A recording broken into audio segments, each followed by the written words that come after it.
Well, actually, I kind of was looking for the decimal places. That says the city spends between 200 and 300K. That's a big discrepancy, $100,000. Yeah. And, what I was hoping for today would be some figures on keeping the facility the way it is, keeping the facility with the upgrades that you wanted, costs of contracting it out to a company that's leased and coming in, or having someone pick it up and take it away. Do we have those figures that we can look at? It's kind of hard to make a decision if we don't have all of the facts and figures. Okay, so this is something we did discuss at the last meeting a little bit as well. We can't run scenarios to decimal places in 5 different directions, go to the market on these things and expect to maintain any kind of credible vision, I guess, on this with contractors that may provide these as services. We need to produce a choice that gives us direction on where we're going to go, which the primary choice is, do we want to operate a facility, or do we want to simply find a method of disposing our biosolids separate from running that facility? The numbers, as it turns out, when you look at it, and we do have the numbers that are very specific to 2022 and year to date in 23 in the last paragraph on the current memo, those are hard numbers out of the accounting system for costs on the site. Being the original 200 to 300 was the range I gave you before. The current are 261,000 in 2022 with offsetting revenues of 65,000. That was the 2022 number. And as of August 31st in 23, we're running revenues of 18,000 against expenditures of 100.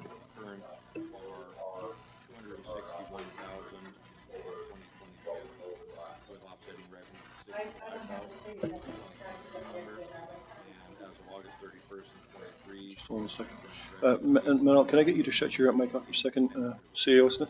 Or White? Sorry. We talked about that. You were going to struggle with that, eh? And I just want to reiterate what the director is saying is that if we're going to go out to quotes from the market, what we're sometimes seeing is that if we are asking people to quote on stuff, they either are choosing not to because it's too time intensive for them, or there becomes sort of a conflict of, if we're quoting on it, we need to give them the job. Or if we're asking them to quote on it, we need to give them the job. So in order to avoid some of those conflicts that the directors experience, we want to make sure that we're making a decision about that direction before we go out and potentially, I don't want to say damage, but how would you come to a place where contractors don't want to work with us because we're asking them for things that they don't want to provide us, which is quotes, because that takes time and money from them, right? So I think that's why he's asking for more of a directional thing before he goes out and gets those specific market quotes. And if I may to add to that, it's not that we can't do that. It's not good practice if you don't have a direction, so that we're not basically just feeling out a whole bunch of different things to figure out what's best. This is not a decision really to be made on dollars, I don't feel. There are dollars involved, but the overall concepts are largely, do we want to run a compost facility site to deal with our biosolids, or do we want to find another arrangement to deal with the biosolids? The numbers are going to be similar from the little bit of research we've done, no matter what the choice. So far, it looks like leasing the site out to another operator that can use it as a commercial site to take on more appears to be, in initial conversations, the most cost effective. But we're talking, it might be cost effective to the tune of $50,000 over the next choice, which when we're dealing with around, $300,000 a year in costs against, what do we have, 20 to 75, 65 of revenues, which is all over the map as well. The numbers are not going to tell us anything. In this case, I don't believe that's going to make a decision. The decision will be largely the facility itself. Do we want to invest a lot of capital in it to get it up to a standard that we have workers working out of and that we're doing a better job on, so we can start planning that in the budget? Or do we want to take a different road and work our way out of that situation, so we're avoiding the capital expenditures potentially? And I will say as well, if we go to a route where we're going to lease the site out, if that's a preferred option, there's always a chance that in that procurement, we find somebody that's going to insist that the city do some work on the site as well. There's never any guarantees in this stuff, but I'll tell you right now, the work it's going to take to flesh out hard numbers on all the options, we're going to be talking about this time next year, right? I don't think that it's a numbers decision. I think it's a philosophy decision on whether or not we run the site to deal with our biosolids. Do we want to run it right, or do we not want to run it at all? I hope that's clear, because the amount of rabbit holes we can run down on options is going to be extensive. I'm just going to have to let Manuel go first because he did wait his turn. Councillor Hogan. Thank you. Mr. Green, so it is clear that we have to deal with the disposal of the produced biosolids, one way or the other. So I disagree with the statement that it's not going to be based on the cost. It's not going to be based on the numbers. So in order for us to make that decision, I wish I had seen some projections based on the three options presented. Projections where we would include the revenue that you presented, so the expenses, potential capital expenditures, to see how much that's going to be. So if we decide to work with that option, so I feel like we don't have enough information to make a decision at least right now.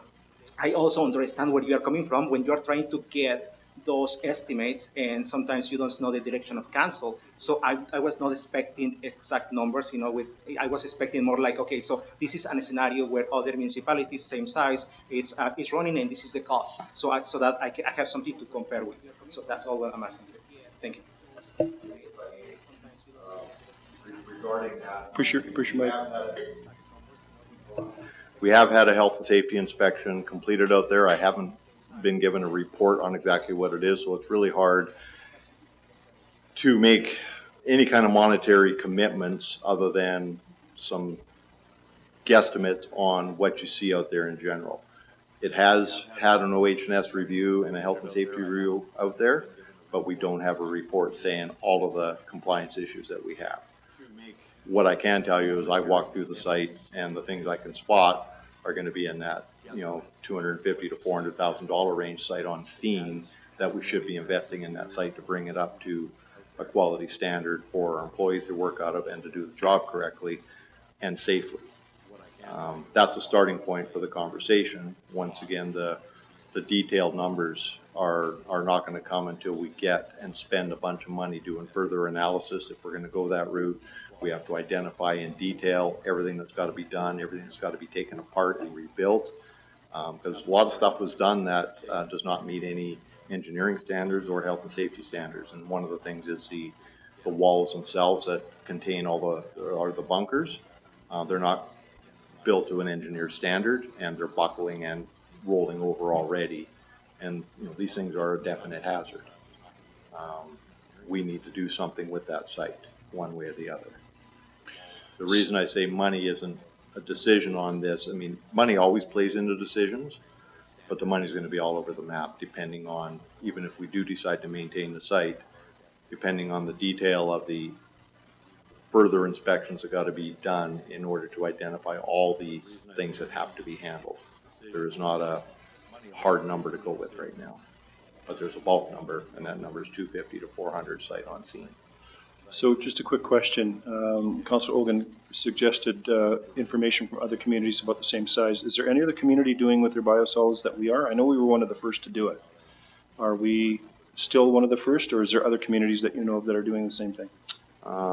Princeton is an option to haul ours too, because they're running a facility there as well. I don't know if it's a city-run facility. I have taken the time from the original business plan that we got on this and gone back and looked at some records, and that's why I hate putting together a business plan for all these potential options and showing it to you, because the business plan we presented with in 2008 did not come to fruition in reality.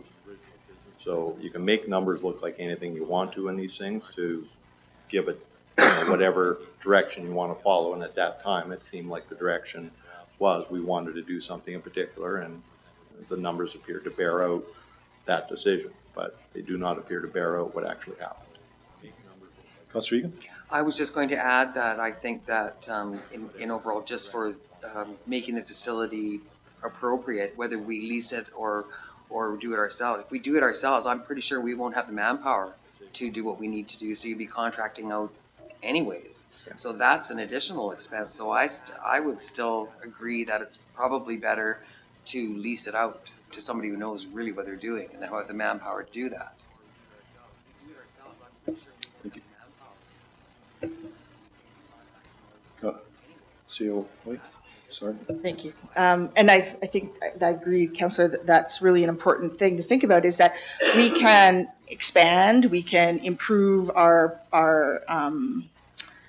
procedures, but likely we're going to need more training and we're going to need more staff, and we can employ those people or you can contract out. Like, those, you know, those are your options. But, you know, this is something that's happening in larger communities all over the place. Like Calgary has a huge project that they're doing with U of C around their biosolids, but they have a very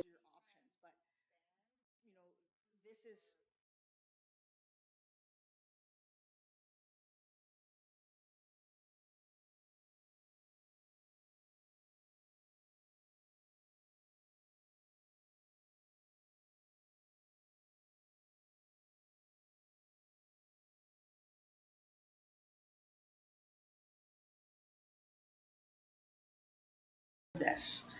And I think making a decision, as the director said, we can give you all of that. Absolutely. It's not going to happen in a today or tomorrow kind of fashion.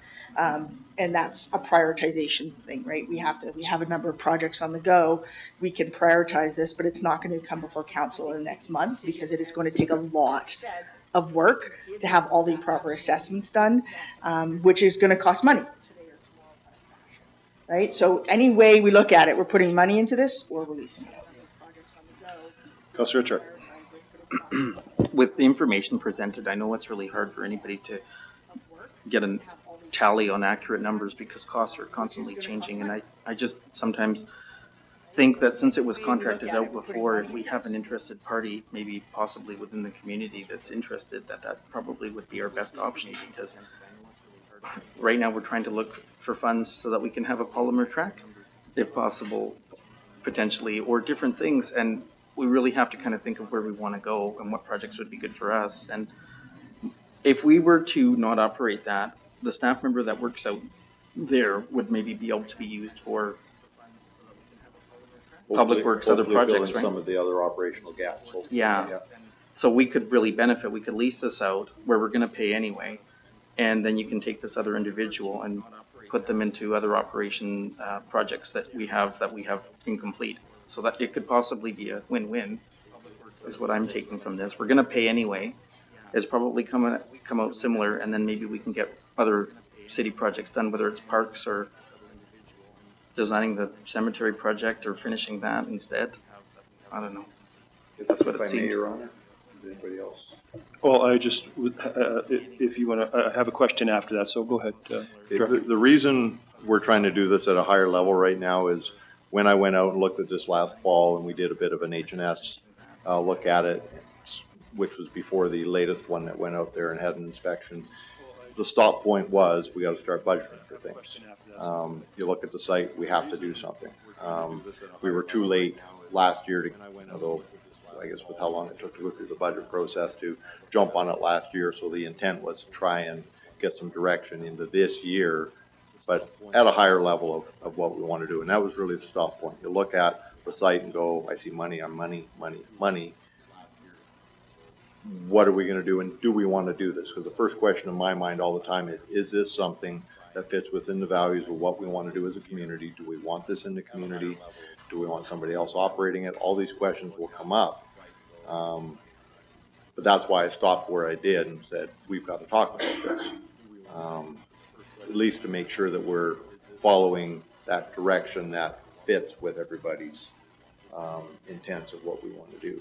And of course, we had the election last fall as well, so that we left this a little bit longer to let you guys deal with some other things. But now that we're getting in the budget again, I'm really looking for the higher level concept of what do we really want to do. So question I have for you, When I first came on to council in 2008, this was just getting started and we had a contractor up there. Eventually it came into our hands. Now, if we decided to go with the contractor, the equipment that we've got up there, because we've spent some money on some very good equipment up there, would that be leased back to them or would they be expected to have their own equipment and we would purpose that equipment somewhere else? I'm just curious. We can structure the request for proposals to include or not include anything that's on the site. We may also find that any potential interest in the way of whether it be lessees at that point might want to see a little bit of contribution from the city as well regarding services of the site or augmentation themselves as well. The other thing to remember too is if we don't want to have the site in the community at all, which is kind of where that initial stop point in my head went, is do we want to do this? We still have the reclamation liability on the site as well. So there's money regardless. It's just a matter of, in my mind, if we decide to continue with the site, I would like to get at it to the point where maybe we can do more with it, try and get more revenue going with it, and make it possibly take other people's as well. So maybe it does start closing the gap on the revenue versus cost. But that's just one of those, private sector moments I have in my head where you look at something and you want to make it better and try and make it close to profitable, if not profitable. I'm not sure that's available. That's just where my head goes. Okay. Is we're going to do it. I'd really like to do it well, or not do it at all. That's just one of those. Thank you. Can I get you guys to kill your mic? CEO White has something. Sorry. I'm going to talk about a couple of things in that regard, and I think that the director just touched on this. Is this could be a profitable business? Is it a business that town or the city wants to host, or do we want to put it out there to the private sector for a business development? Right? We could have, and they could become talk about a couple of things in that regard, and I think that a station where other communities are bringing in, other types of composting projects could be happening, and they could be very, a growth of another sector of business in the community versus the city running a business. So that's an option. The other thing we're really going to start talking to you about, and you're going to hear come out of our mouths a lot in the next little while, is asset management. And we, as the director was talking about, we need to start budgeting long term for this, right? Who's ever got a cell phone on out there? Can I get you to mute that cell phone? It's our speaker. Oh, it's your speaker. Where's that coming? It's an echo. It's an echo. It's an echo. Oh. It's the air vent. So Sorry. We're going to start talking about asset management and level of service. What is the level of service that this community wants in regards to a certain type of service program that we offer? And what is the long-term cost of that? So as the director alluded to, even if we lease this out, we're still going to have reclamation costs at the end, right? And so we have to think 40 years down the road when we have to do reclamation, just like if we were doing a landfill, we would be planning for capping and covering a landfill. It's the same thing for this biosolids site. We're going to have to cap and cover it and do all of the required leachate work and everything, right? So there's all this extra cost that when we're saying we're looking for a direction, it's because we're going to be building that 20-year capital plan that is going to include your 20-year financial costs and your long-term look at this is the cost, this is the cost to operate, this is the cost to dispose of as we go forward. And, that gets us into, $1 million for that site minimum over the next 10 years. You're bumming me out right now. Sorry, man. Informed decisions. I have to be honest, before the site was taken over, it was pretty much a mess. Ex-councillor Sanders can affirm that as well. It was a mess when it was up there. It was leaking piles that were going into people's fields, and we had to do something with it. But the only thing about expansion that worries me is we don't have the land to do it. That land that we've got there is it. We can't dig into the hillside. We tried that once already, and it was nixed because we simply just can't do it. So expansion of that site is pretty much out of the question unless we find a whole new site. And there's been a lot of controversy with the site from start to finish. There really has been. People got more involved with biosolids and the hazards that come with them and the heavy metals that are in the prions and all the rest of it. So I'm just saying, if we're talking about doing a business where we get bigger, we simply can't expand up there. That's it, we're done. So that's one thing we have to keep in mind. Whoever hits their button first gets to go. Councillor Rogan. So it's clear that there are options here, right? So, and we don't have all the information that we wish to have. So do we have to make a decision now? Do we have time to wait for you guys to produce the reports that are needed here? Yes? Okay, to be frank on what the next step is, if we're unable to commit to anything, my next step is going to be produce some projects in the budget to deal with the visible occupational health and safety issues up there and the overall engineering things that are visibly not structurally sound. So you'll see that as that initial step. We have to do something on that site because we've got workarounds right now going on with our staff to keep them safe, and they're not the best workarounds, but they're doing it. So if we do want to go down the path of further analysis and doing a full business plan like was done to some degree in back in 2008 and flesh this out to that level of detail, we are going to have to start taking some action immediately, and that will be reflected in the budget this year for you to talk about. But we do have to make that site safe for the employees and the overall site. And remembering too that whether you're aware of it or not, the access road that goes down to it is quite ugly. I think when we took a tour last year, we elected not to go down it. That's a right of way that the Trans Mountain Pipeline crews use as well to get access to the pipeline down there. And it's not a great safe site at all. You look at wintertime activities on there, trying to get up and down that hill. Somebody has to take a break. They have to go to the airport to use the washroom. I've seen times where I've heard the loader's gone up there because they don't have a vehicle up there, as far as the city vehicle goes. So we've had them taking a dump truck up there because it's the only vehicle we have available right now for them to drive, so they commute up there in a dump truck. Workarounds, it's working. We don't need to plow in the dump truck right now because it's not winter. But the workarounds we are going to have to address, and the health and safety we're going to have to address. So I just want you to be aware, if we want to really flesh this out, I'm on board with that. Love to do a detailed analysis. It is going to take time, but there's certain actions we're going to have to take to make sure that site's safe for everybody. So I'm going to have to get you guys to kill your mic again. I think it's clear from what the director's saying is that if you would like a more detailed analysis, it will not be ready for our initial budget discussions and may not be ready for final budget this year. It would then go to the 2025 budget. Or we would have to do a level of service increase partway through the year. It's clear from what the director's saying is that if you would Councillor Cherney. I have two questions. If the site is leased, would those people have an unlimited budget as to what they expect the city to upgrade to, or would you say as is?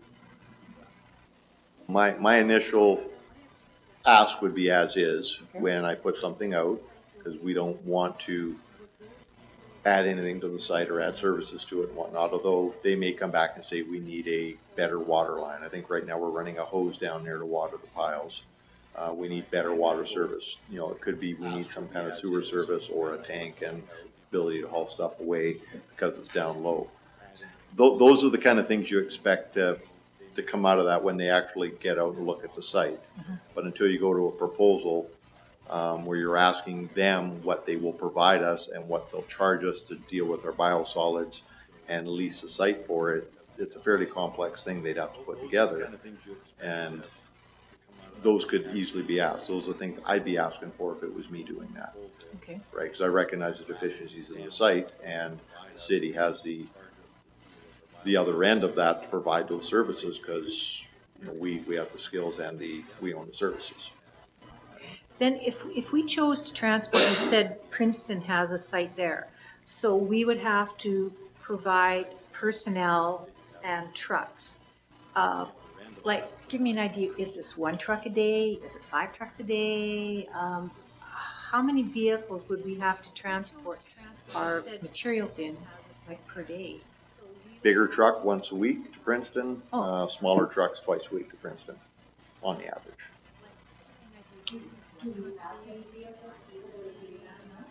I think our little truck that hauls from our plant up there would be too small to make it worthwhile. That would be, hate to do this to you, Mike, more than 2 trips a week, or is it 2? There you go. Because right now because it runs fairly constantly up to the site from the plant. Hold on, everyone. Hold on here. So what, can I just get the questions done here, and then we'll, if you can remember, do you all right, let's, can I get you guys to kill your mic? Sorry. Would the truck that we used for biosolid transportation have to be only for biosolid transportation, or would it be able to be multi-use truck? Because that's another important question around contamination.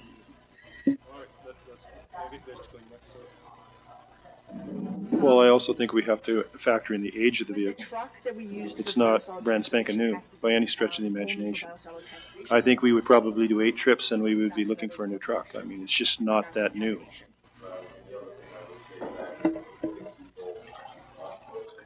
We're putting people on the road in winter conditions to Princeton, which isn't the best highway in the world either. So those are all other concerns with the staff that we have, and I'm really not personally in favor of trucking it someplace and exposing people to that kind of risk when we don't have to. Yeah, the only issue that I wouldn't have with Princeton is if one day they decide to close it down, then we're looking for somewhere else. So let's see who gets the win here. Councillor Egan, I think you were on first. Yeah, Sorry. thank you. The only other question I have is I don't recall this being on any of the biosolid site being included in this past year's budgetary items. Am I wrong? No changes were in this last year's budget. I didn't want to saddle you with that being, when the election was, we identified a bunch of the issues shortly after I got here when we did an inspection. The time frame for bringing this forward has been more, let's just wait and saddle you with this issue a little bit later on, because you had a lot of other things to deal with last fall and over the winter. Councillor Richard? Like I said earlier, we have costs.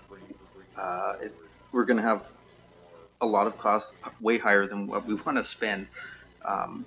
I think that the option for requesting proposals for site lease arrangements that would take on the site as a private service is something we should look at, because when you make a lease agreement, you can discuss these things. You can make arrangements. You can see what works for us. We can request a proposal and see if it works. And I don't think waiting to 2025 is a good option. I think we need to make a decision. We've had this on our budget. We can learn from the past mistakes of 2008 and not repeat them. I think we have a better understanding of what went wrong before. It would be nice to see all the numbers, like Councillor Holguin said earlier, and I agree with that. But I think if we requested proposals, maybe we might find more options than what we had in 2008 as well. With the recent tour that we went on of the facility in town as well, being developed. So I think we have some pretty good options, and maybe with that, processing things, maybe not at that site even, is something that we don't even know, but by exploring proposals, it opens up options. Thank you. Thanks. Councillor Hogan? So I feel like there are some situations where council needs to rely on the expertise of the staff. So we have 2 people here, Mike and Rick. So what would be your recommendation from all these recommendations that you have presented, your rationale why? I feel like there are some Don't fall into it. So I can tell you right now from what I've heard in the discussion, if I was to put out a proposal, I think I would keep it a lot more generic so that we're looking for solutions for disposal of our biosolids, not necessarily it has to be leasing the site, it has to be trucking. We can do something more general and put that out and see what comes out. I would normally expect that to be done in an expression of interest format first, because the amount of effort it takes somebody to put something together, because we've already had some preliminary conversations on each of the different options. Now, the option that we felt would be most advantageous to the operation now and where we're at now would be specifically leasing the site out to an interested party so they can run a business on that site and hopefully make money dealing with more than just our biosolids, right? Right now, it's a cost to the city, the way the operation is. Just bearing in mind that we can put something out more formally in an expression of interest format to find out where things are at, but it's still going to take a long time to go through that process. It doesn't happen overnight. And if we do expression of interest and to some form of request for proposal, that's more detailed. Once we've got a better path chosen from the expression of interest, then we're still well into the winter going through all this stuff, right? Which, timing it up with budget and the fact that we have conditions up there that aren't great, that we should be dealing with one way or the other. But yeah, if that helps, that was sort of the one that we liked the most, was the idea that somebody could lease the site out. If the lease doesn't work out and they need to turn it back to the city, we still have control and we can start ourselves up again and carry on if we have to. I'm not a big fan of losing control of something, believe it or not, a bit of a control freak, but going to a trucking situation where we don't have the ability to deal with stuff ourselves, or they close another facility down, I'm not really a fan of those solutions, because we can't maintain control. We still have to deal with our biosolids, and I don't want it quadrupling in price on us. Going to a trucking situation. Thank you. Where we don't have the ability to deal with stuff COA?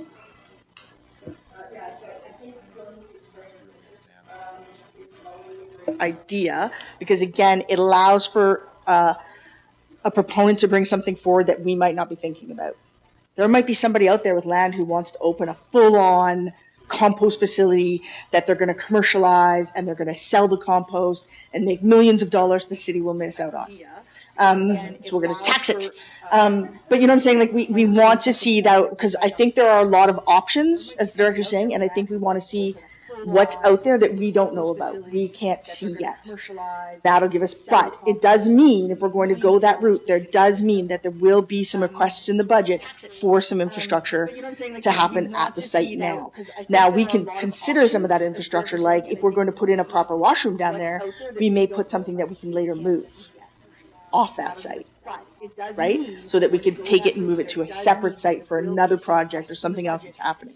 So we will be conscious about, you know, if we're not going to necessarily maintain that site forever because something else is going to be happening because we found a really great solution, then we're going to think about that infrastructure and how we can reuse that infrastructure. Same thing if we have to purchase any additional equipment, you know, how will we reuse that infrastructure or that equipment or that piece of whatever so that it's not lost because we closed that site. So I think the recommendation that we would make is that we go out for an expression of interest and see what comes back for a solution for the municipality that is the most cost effective and longest lasting. Thank you. Any other questions?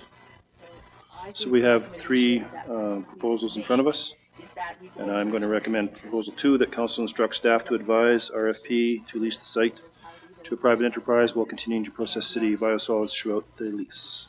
Do I have a seconder on that? Lady with the dog seconds. Councilor Egan. Any questions on that? I think we've beat this to death. All those in favor? Opposed? Carried. Thank you. Thank you, Director. Appreciate it. Thank you, Mike. Appreciate it. Alrighty, give me 1 second here. We are moving on to new business 4.1, Walk of Star Society Revitalization Project, presented by Mr. Rick Passmore, Walk of Star Society. And I see you brought a lot of your friends with you. I can see Carrie, and I can see Johnny Cash, and see them all. Nice to see you back, Mr. Passmore. Please come to the mic and push the red button, and the floor is yours. Presented by Mr. Rick Passmore, Walk of Star Society. I'll get you to push that button in front of you there. You are live. Am I Thank on? you. You are. Perfect. Somebody got a guitar? So, for those of you that don't know me, my name is Rick Passmore, and tonight I'm presenting on behalf of the Merritt Walk of Star Society. I want to thank you, obviously, for taking the time to meet with us this evening. We know you all have busy schedules, and yeah, we appreciate the time. You know, it's probably been more than 15 years since I actually presented to mayor and council in this room, and I can honestly say that not much has changed, actually, which is good, because I don't really like change all that much, to be honest, even when change is good. My presentation tonight is being aided by the large informational boards that are behind me here, and it should be on the screen. I forgot to save it. Oh, there we go. Can we get running there? There we go. Presentation tonight is being aided by the large informational boards. Are we up? Here we go. I've provided each of you with these posters and reduced in size, of course, and plus an 8-page flyer that sort of highlights what's been accomplished to date, why we should move the star handprints and where, a brief walk of stars history, why now is a great time to get started, and on the back page is a specific request from mayor and council that I hope to address here shortly.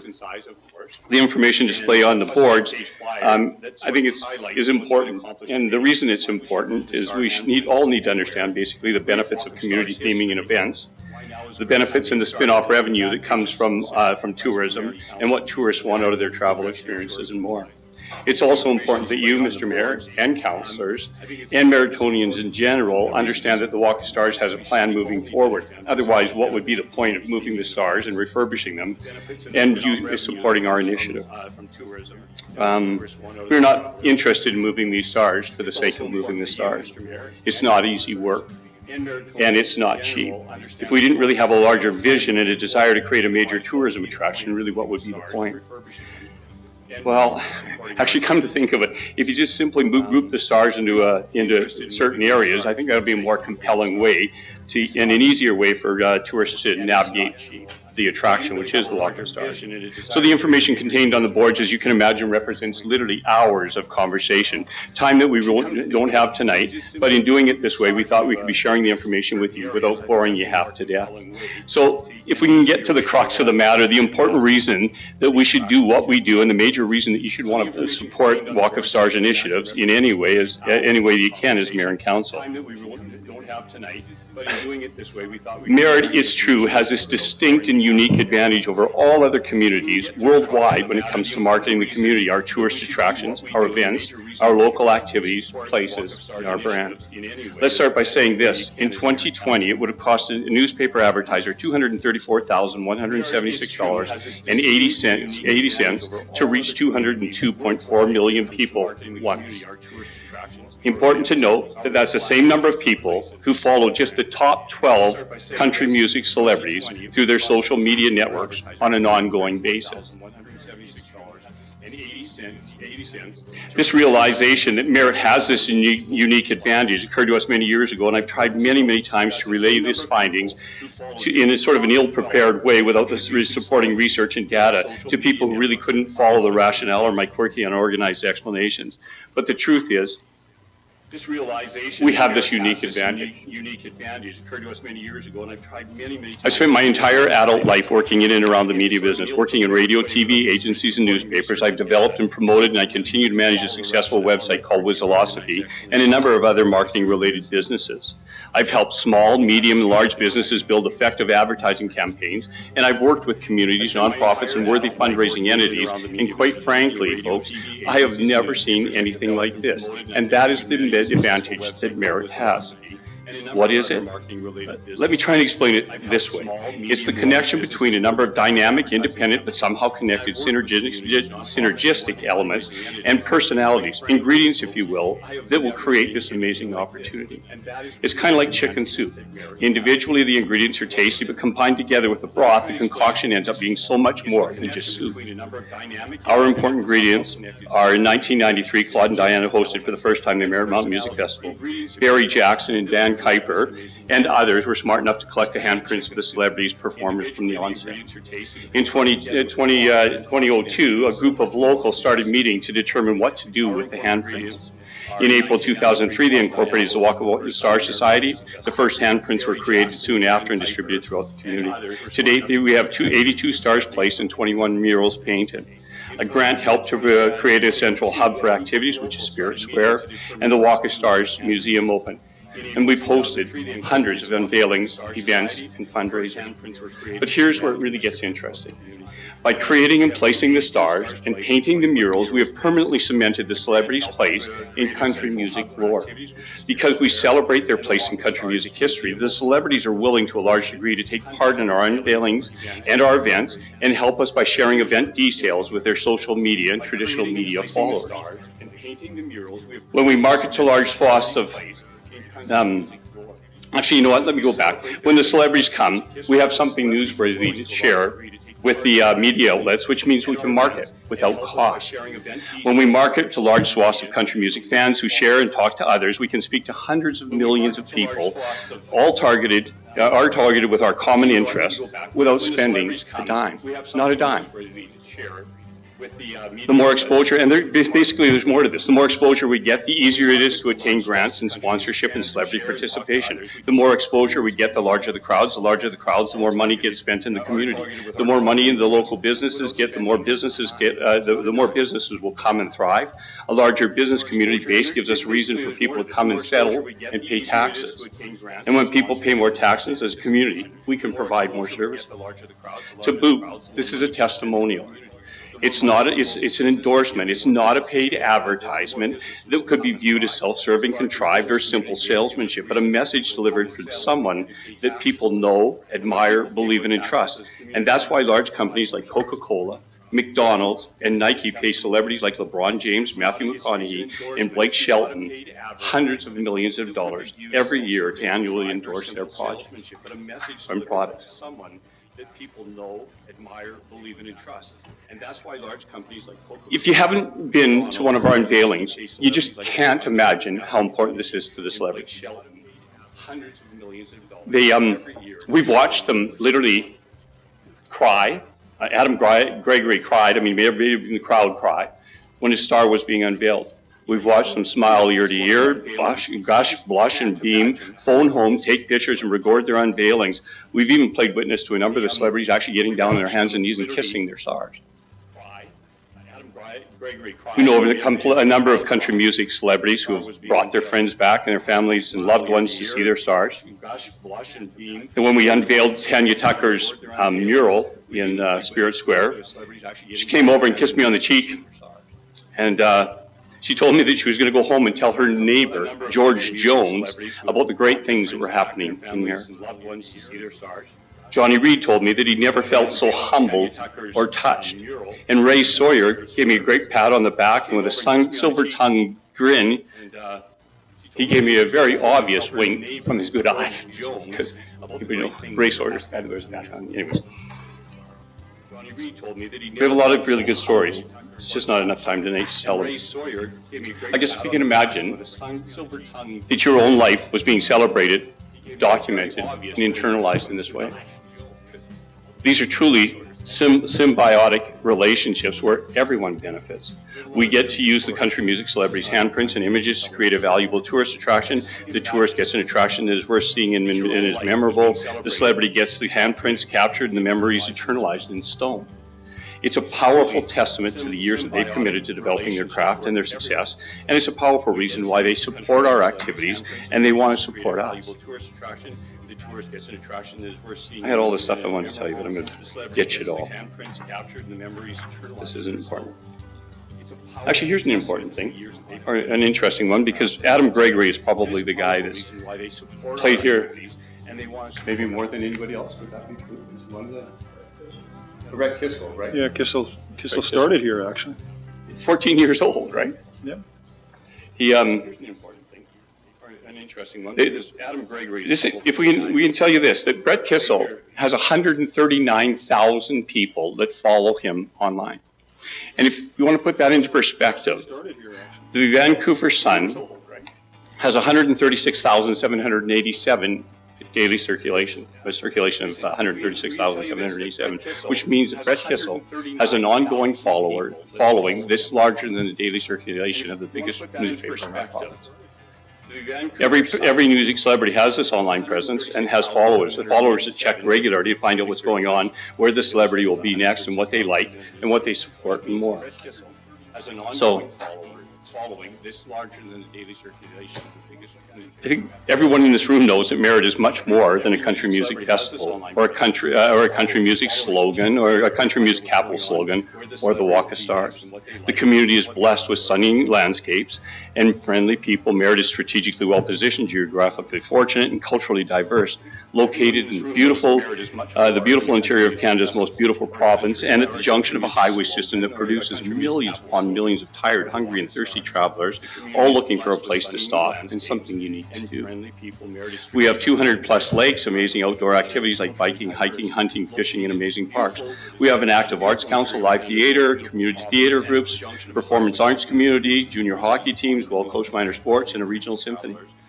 And there's an important point to be made here, that when we have an abundant, thriving tourist economy, then everyone benefits and everyone thrives. The success of one of us is the success of all of us. No doubt we are more than a country festival. And there's an important point to be made here. The Merritt Mountain Music Festival, like it or not, has put us on the map internationally. It's due to the celebrity notoriety and the worldwide acclaim and media coverage we have gotten. Hard copy bestsellers, online production, soft cover books, and millions sharing their Merritt memories online have also helped in us gain international fame. We've had media coverage from all over Canada and North America, including radio, newspaper, television, magazines, and more. I guess the point is, why don't we take advantage of the notoriety, our celebrity connections, and the Walk of Stars elements already in place to create a tourism destination attraction that's worth coming to see. Last thing on my list is just to go through a couple of things in the brochure, and then I'm pretty much done. Why don't we take advantage of the notoriety? Perfect. The purpose of the initiative, as we've said before, that is funded by a government grant, is to improve the tourist visitor experience and, by extension, the opportunities for local businesses and citizens of Merritt. The plan is to move the stars from their current locations to more central locations and group them in large numbers to create a large impact and an activity that's easy to navigate for visitors to Merritt. Of course, we will be doing this with the consent of our current star host. We will be doing this with the consent of the current star host, who would receive a large and impressive builder plaque and an appreciation letter for their willingness to help improve the tourist draw and, by extension, the community as a whole. The plan would be, with the help of experts, to prepare the area before moving the stars and placing them in their new locations. Once in place, we will refurbish, restain the framework, and replace the current damaged and dated signage with new, higher quality, more resilient products and inscribed plates.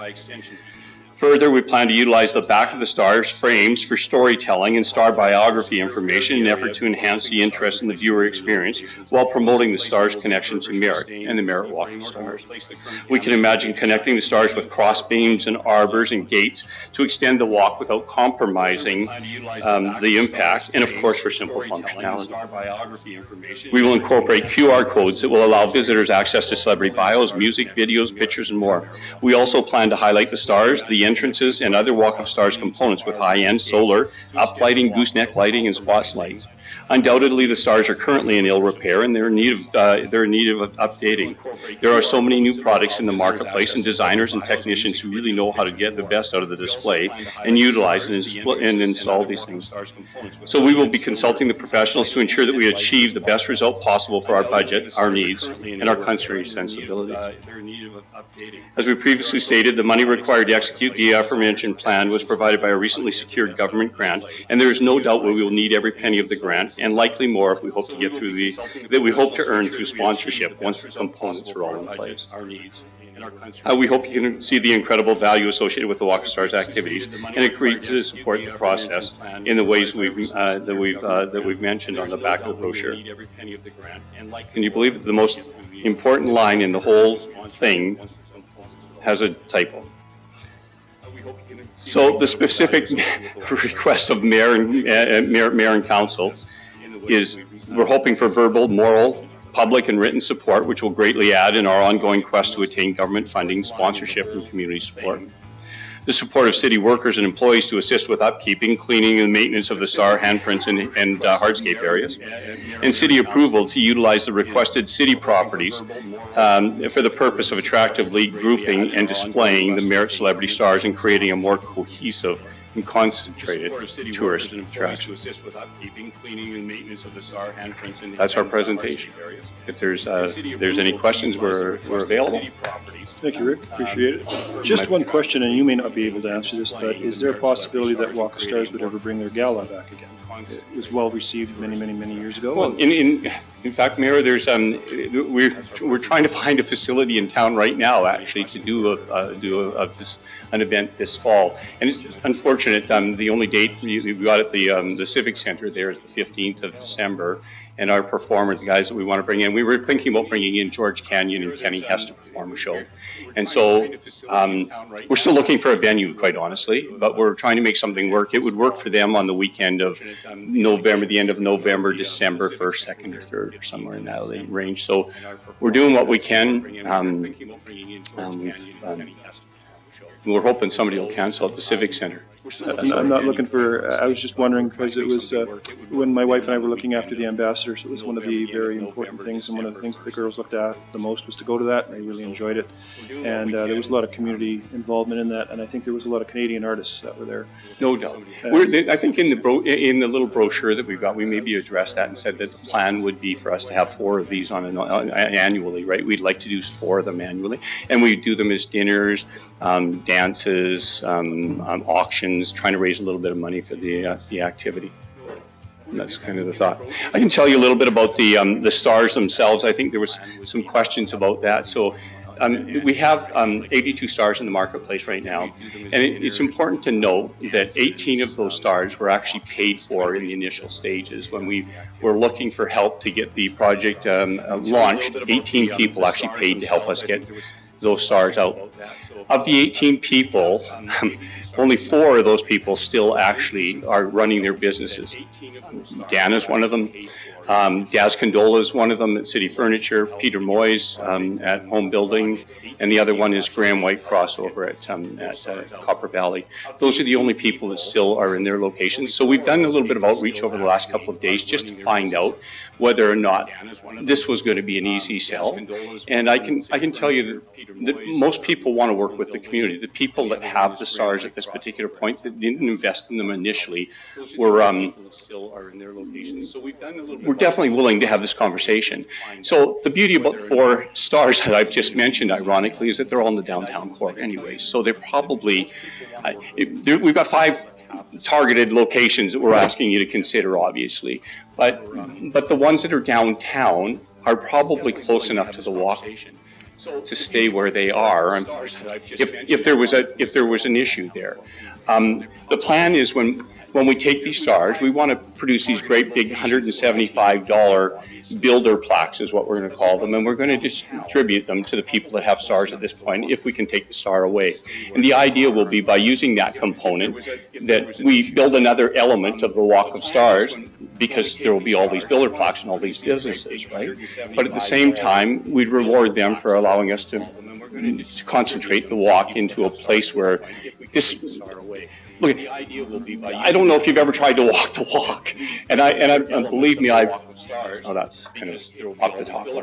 If you've ever tried to walk that walk, even with brochures and stuff like that, it's a day's activity, right? And for the people that come into this community, so tourists that come into the community, there'll be the odd person who'll pick up, like some stuff we used to leave at the restaurants and stuff like that. They'll pick up a little map and they'll wander around, try and find them all day.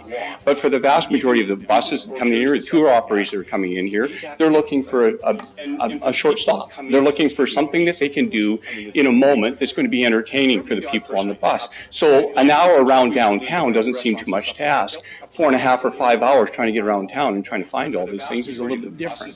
So the whole idea around this thing is to enhance the visitor experience, right? It's just if we can concentrate them into 5 areas or 4 areas in downtown, you can imagine those 5 areas we're talking about. You'd start at the Bailey House, you'd walk along the front of the Bailey House, you'd walk across the street, you'd walk by City Hall, you'd walk by the Chamber of Commerce, and then you'd make your way down to the Spirit Square. In the future, we can use the other parks, Rotary Park, Lions Park, Central Park, all of those areas are prime. You need to know as well that 75 stars on? There's 75 stars in storage? There's a lot of stars still in storage that we haven't put out, is the point, right? There's a lot of them. So we can continue to build this. We have inventory. This is an asset, and we have inventory. So we can continue to build the project based on the inventory that we've got.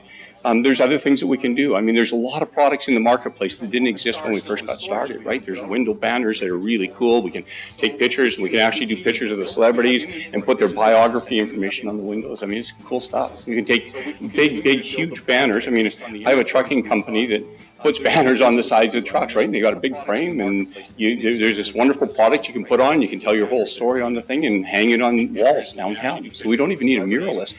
There's materials out there that probably are cooler, quite honestly. They're unique and cool. Any other questions, Councillor Richard? Rick, a few years ago, or maybe it was a couple budget terms ago, Susan had come and talked to us about cleaning of the handprints.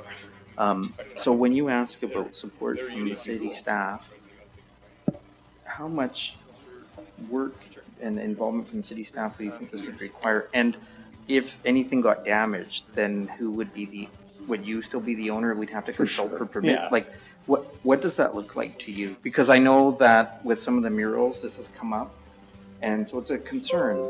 Absolutely. So we don't want to obviously damage something that's yours, or if something happens, we want to take care and be cautious. But I'm just wondering, what would that look like? Yeah, thank you, Adam, for that question. I think the answer to that is that you're under no financial liability to look after the repair of the star in any way. I think that we're going to try and, the plan would be for us to attain further grants. I mean, in the not too distant future, we understand that there's another grant, that may be coming down the pipe that's for infrastructure that maybe we have an opportunity of applying for and seeing if we can get some more infrastructure money so that we can continue to build the project. But in the meantime, when we put these things in place, the beautiful thing is that we can rely on government grants, but we can also rely on sponsorship and people giving us money because they want to support our project, right? So once we group them and you've got them in an area, there's an opportunity for us to go out and secure sponsorship. And in theory, that sponsorship should pay to maintain and look after those stars. And look at the project, the truth is that they're in ill repair. And everybody knows that, right?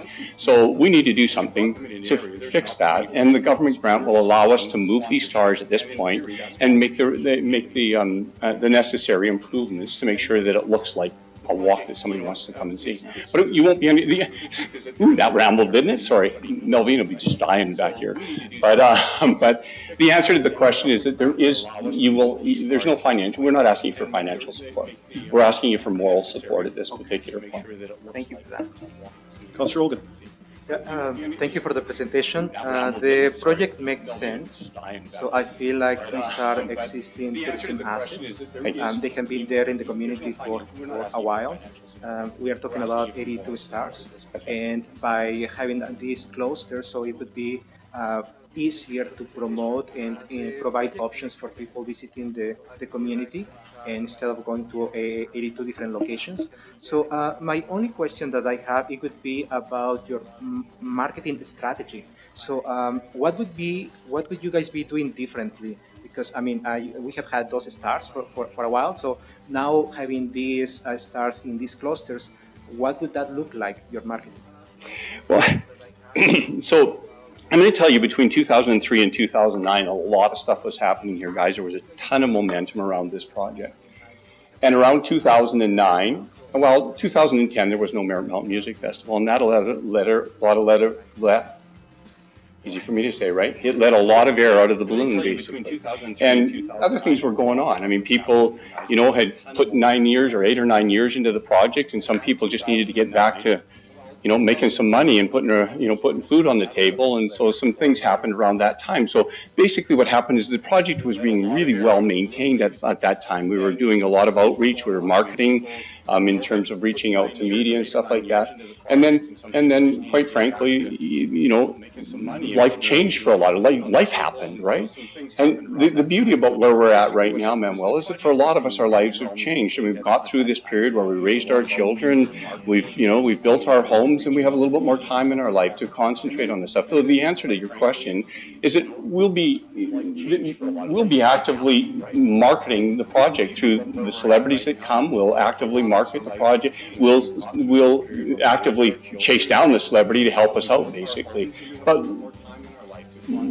marketing and advertising comes with a really big price tag unless we're really smart about how we do it. So we've got a really interesting event here that helps us to reach out to radio stations. In the presentation here, there's 16 country radio stations in the province of British Columbia. I think there's 165 in all of Canada, and there's nearly 4,000 country radio stations in the American marketplace. And they reach upwards of 40 million people on an ongoing basis. The point is that if we've got celebrities reaching out to these medias or talking to these medias, or they're coming to be part of our unveilings, then we can actually approach those medias and ask for some support. So but that takes time and it takes money, and the people that we have are all volunteers. Right? So, yeah, the answer is that we're old, but we're not feeble yet. So we're going to do this. Councillor Charney. Thanks for that presentation. That's great. I really like how this looks in front of the City Hall and then Bailey House. It's very attractive. Will all locations be the same design? Yeah, so I think generally there's a lot of things we can do. I mean, these areas in between the stars, we can do a lot of really cool things, right? And again, there's so many cool new elements that weren't available to us before. So there's a lot of laser cut stuff we can put in there, right? So we can actually enhance this whole look. The answer to your question is, I think we should probably, this might be the right answer, but maybe we need bigger arbor someplace, and maybe we need entrance areas and big gates and stuff like to connect these all together. So this is one way we can display them, guys, and it was just one way. Like, there's 1,000 ways we could do this, but I like this look as well. I mean, this is my own design. The one thing with having, multiple in one spot is it gets your attention versus one in front of the post office and one over here. So when people come into town, they say, oh, wow, what's this? So then they'll investigate more, and then, of course, word gets out, and that really helps our tourism. So me, personally, I think it's a great idea, and awesome. I like the looks of what you've done, and would look forward to future designs. Fabulous. Councillor Petrosi. Thanks, Rick, for your presentation. My pleasure. Just marketing towards younger people. Sure. Like the murals we've got in town, people our age know who they are, but I'm just thinking down the road. So, yeah, you're onto something there. Younger people, not people our age. Well, you're marketing to us, but yeah, younger people. Yeah. And there's this whole new generation. And the amazing thing is, of course, that the following that these people have, like, where's the following border? Like, it's just crazy. You're onto something there.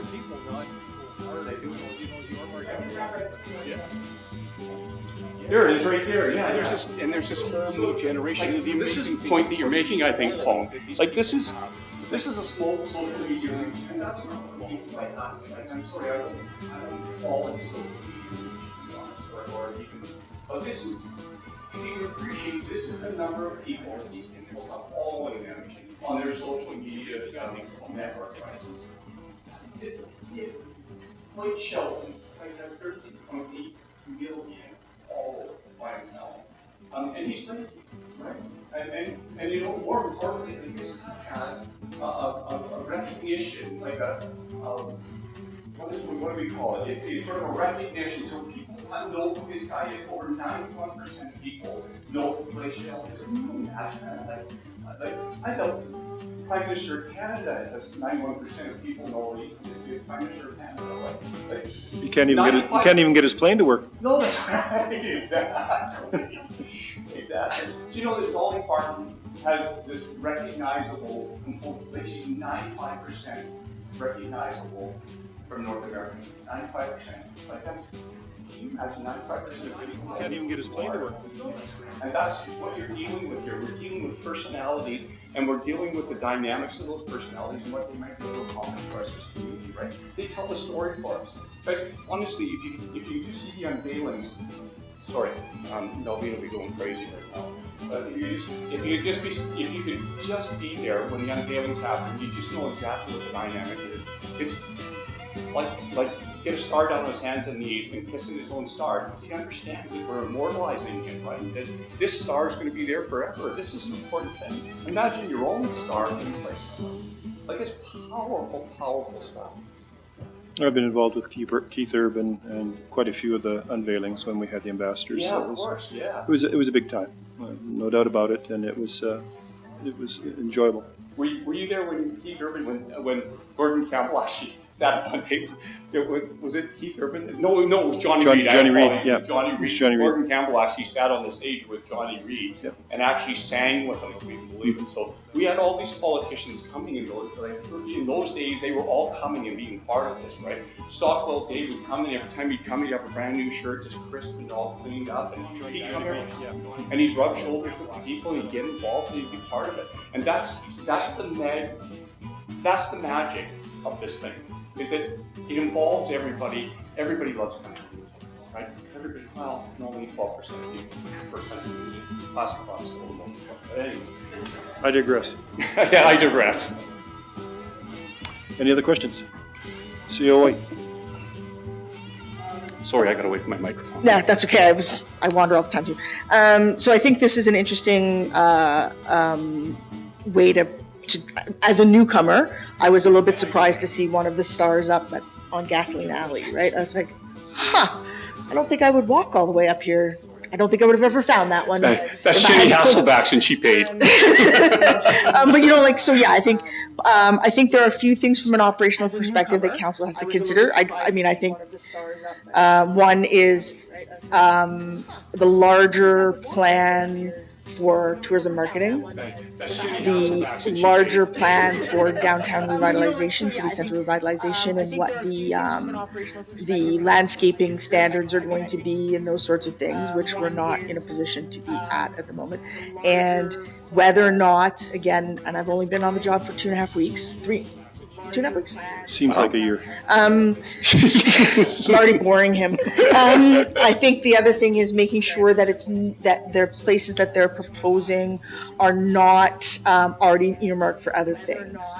And then, as someone who believes and participates as a community volunteer quite extensively in the community that I'm coming from, and we'll probably do the same here with minor sports, younger generations aren't volunteering in the same way that older generations are. So I guess one of the bigger, longer term issues is that if this stuff is approved, if this move is approved for these things to go on town property or city property, then that becomes part of our assets if the society no longer exists.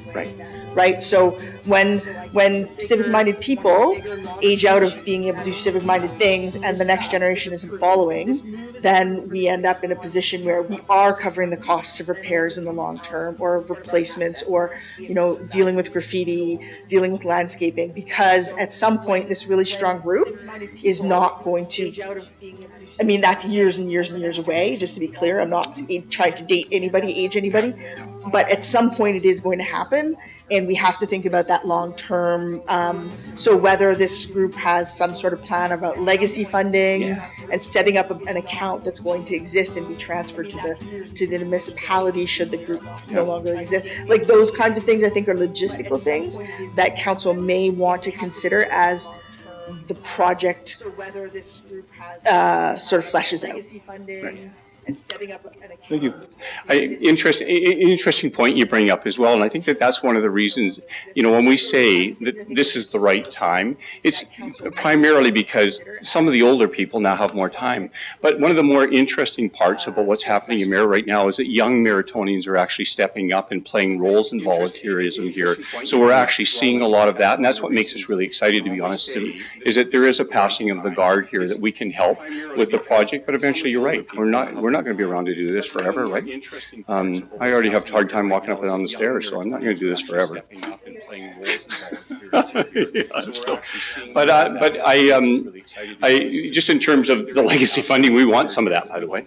But I believe that if we work this project and we do, if we can put these things in place at this particular point, we'll find a way to make sure that the project continues to fund itself and continues to pay for itself moving forward. It's a question of whether or not they fit into the plan, the city's plan at this particular point for the area, but it does make sense. Yep, we'll have lots of conversations on this, no problem. So, any other questions? Councilor Egan.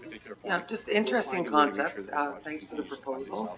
And I was just wondering what you sort of anticipate the cost will be through to fruition. Woo.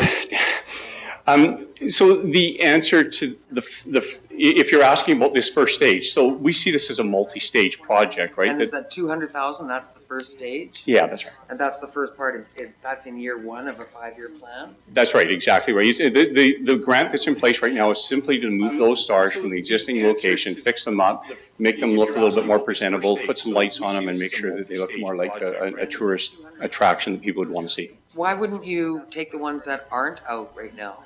And make and put them in first. The grant that's in place. That's a good question. It's two parts. Number one was the grant was attained for the purposes of refurbishing these things and moving them, right? So that's a part of it. The second thing is that there's a research process going on right now to try and determine what the next stars would look like. To be honest, Anna, we're not.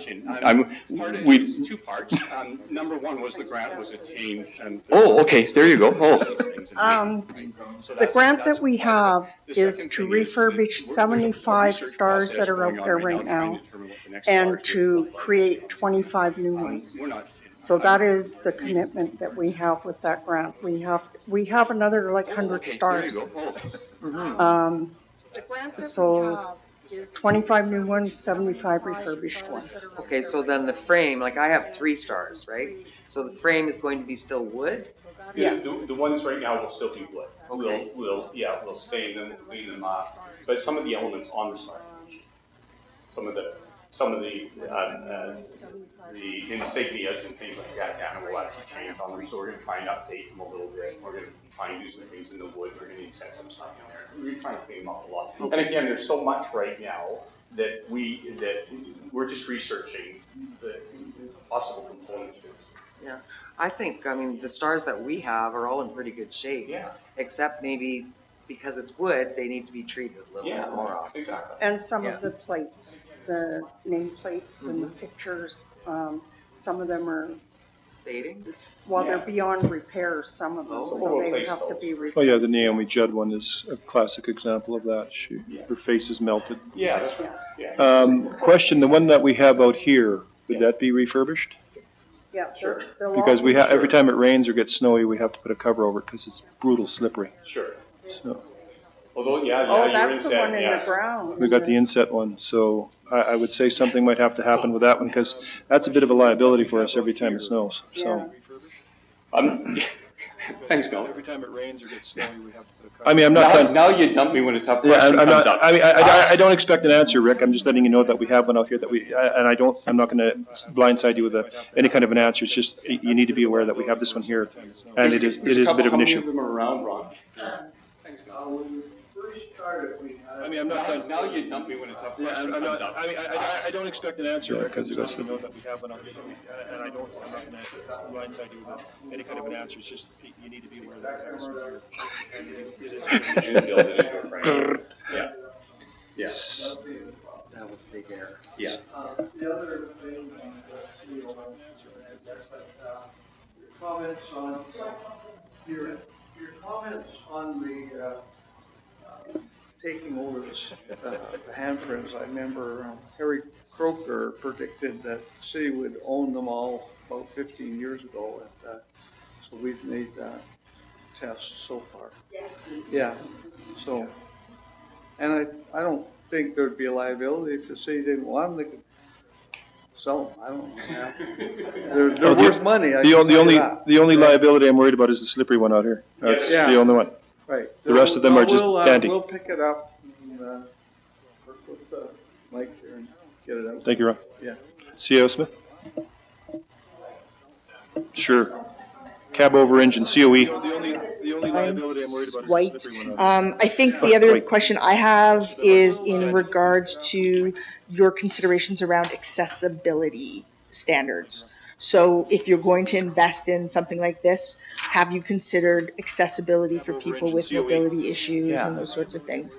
Because I think, again, that's going to be a really big thing going forward as well. Interesting. Your considerations around accessibility. I'm trying to think of the areas where is there an accessibility issue to any of those areas that we've, maybe baby house? I don't think there is, No, but I not could be by this wrong. design, it's right by the sidewalk, so no. Yeah, they'd be on the sidewalk. I think anywhere that would be on city property would be already under that Right. purview anyway. So. Right.